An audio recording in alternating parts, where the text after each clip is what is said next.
Doom is a franchise that's still going to this very day, sadly. So while I was a little harsh on the first game, I won't apologize as these games are overrated and painfully average to mediocre, depending on which one we're talking about, of course. So after reviewing the first game, I figure it's time to do something on the second game. Doom 2, the sequel to Doom, decided to take hell from Mars to Earth, and boy howdy does it show just how badly their engine wasn't designed for realistic designs of levels and architecture.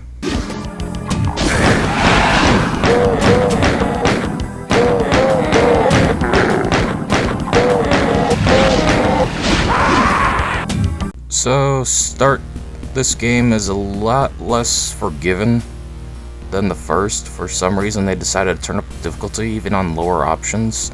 I don't mind this, but it's a noticeable change as I barely struggled in the first game. But damn, does this one just spike all over the place. From the chain gunners, dupe guys, archdemons, and bloody shotgunners. Those guys really eat at your armor. What also doesn't help is the game is still hit scanned, so expect to deal with BS of all kinds during your playthrough.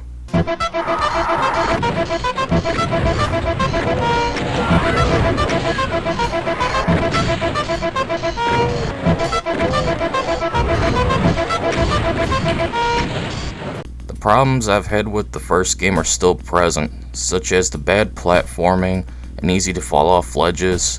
This becomes more annoying towards the end with very thin stairs and enemy projectiles flying all over the place in a dark level, which is another problem I had with Doom.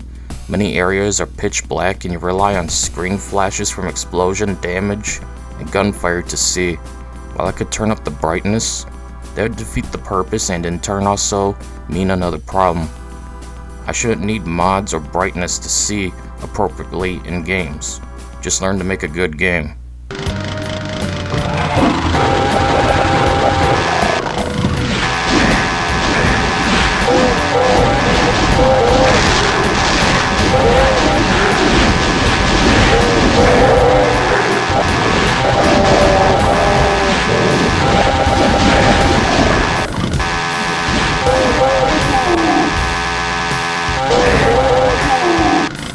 But hey, one thing I'll give credit to Doom 2 is the chainsaw and super shotgun.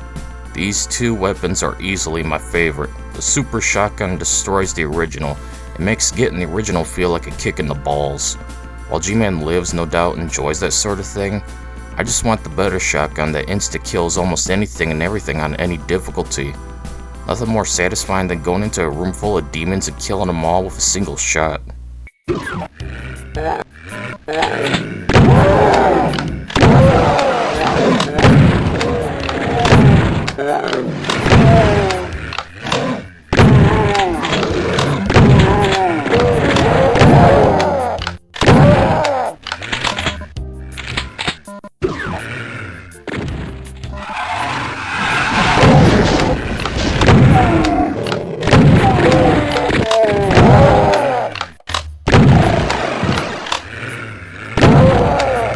But back to the cons. What kind of Earth did the developers live on? Clearly not ours, as the Earth in game is atrocious.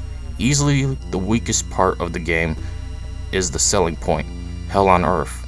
It's just a bunch of random blocks with teleporters and nonsensical designs. Nothing is coherent. After getting lost, I just skipped the level hoping the worst was over. But that didn't happen.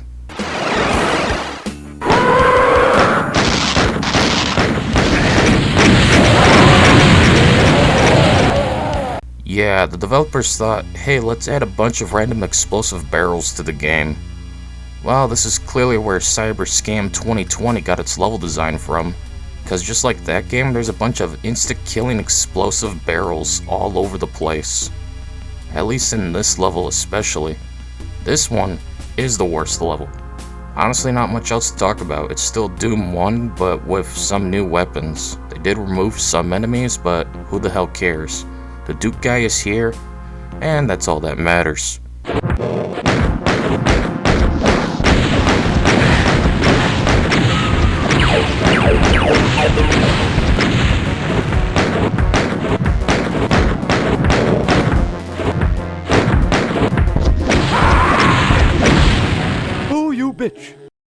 You still have to collect keys, you still have to deal with not knowing where to go, you still have to deal with non-stop hordes of enemies in small areas to easily one-shot you, but it's whatever.